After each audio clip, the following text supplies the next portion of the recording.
Bonjour les Gémeaux, donc je reviens vers vous. Je ne vais pas vous refaire un tirage puisque je vous ai déjà fait le tirage pour le mois d'octobre. Je vais allumer ma petite lampe, voilà. Donc j'avais envie en fait de faire une capsule en milieu de mois qui s'appellera un signe, un mois, un poème. Voilà, moi j'adore les beaux textes, j'adore la poésie, etc. Donc je voulais vous faire découvrir ça. Voilà, donc ça pourrait être un message comme un autre.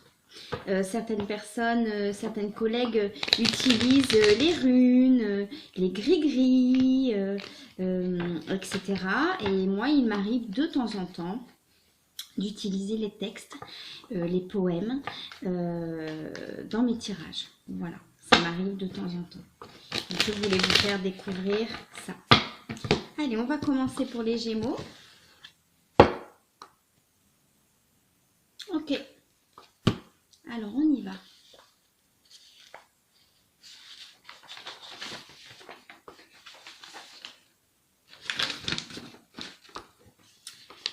Alors, c'est un poème d'Emily Dickinson.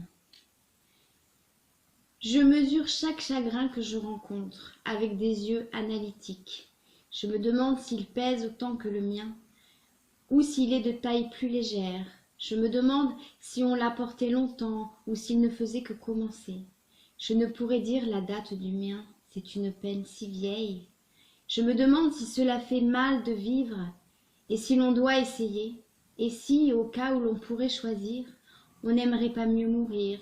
Je me demande si, lorsque les ans se sont entassés, quelques milliers sur la cause d'un premier chagrin, si un tel recul arrêterait les hommes, ou bien s'ils préféreraient toujours souffrir à travers les siècles, éclairés par une souffrance plus vaste, par contraste avec leur amour. Les affligés sont nombreux, à ce qu'on dit. La raison en est plus profonde. La mort est une et ne vient qu'une fois, et elle cloue seulement les yeux. Il y a la souffrance du besoin et la souffrance du froid, et la sorte qu'on appelle désespoir. Il y a l'exil loin des yeux familiers, en face de l'air familier.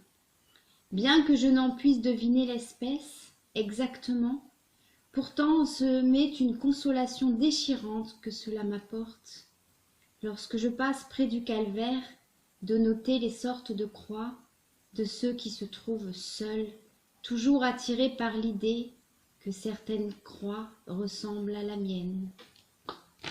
Voilà, donc c'est un très joli poème d'Emily Dickinson. Les Gémeaux, vous êtes tombés là-dessus. Donc voilà, je ne vais pas m'amuser à interpréter. Voilà, on parle ici éventuellement de solitude. Et pour certains et certaines Gémeaux, peut-être que certains d'entre vous cherchent un peu désespérément quelqu'un qui leur ressemble. Voilà, c'était le message. Puis en même temps, ça fait un petit peu de culture générale. Moi, je trouve ça sympa. Bon, je ne pense pas faire fureur avec ce genre de capsule. Mais bon, si ça peut faire plaisir à 2-3, eh bien je continuerai, puisque moi ça me fait plaisir de vous faire découvrir des poèmes, des jolis textes. Et alors je pense que j'aurai des commentaires en me disant mais ça n'a rien à voir avec les cartes, ça n'a rien à voir avec les tirages, ça n'a rien à voir avec l'horoscope, ni avec la voyante, ni avec ceci, ni avec cela. Eh bien si, les oracles, les cartes sont des supports. Les gris-gris sont des supports, les runes peuvent être aussi des supports. Et bien parfois, je pense que ça vous est à tous arrivé, vous vous posez une question, vous ouvrez un livre au hasard. Ça vous est tous arrivé. Voilà. Donc, et puis c'est ma chaîne, je fais ce que je veux. Donc voilà, je verrai comment tout ça sera accueilli.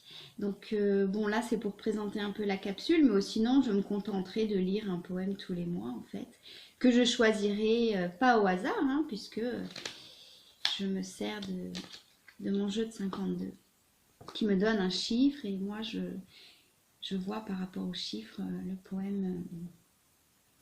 poème dédié. Voilà, c'était pour la petite présentation.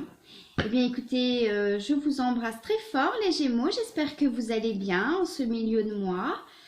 Et, et puis voilà, gros bisous.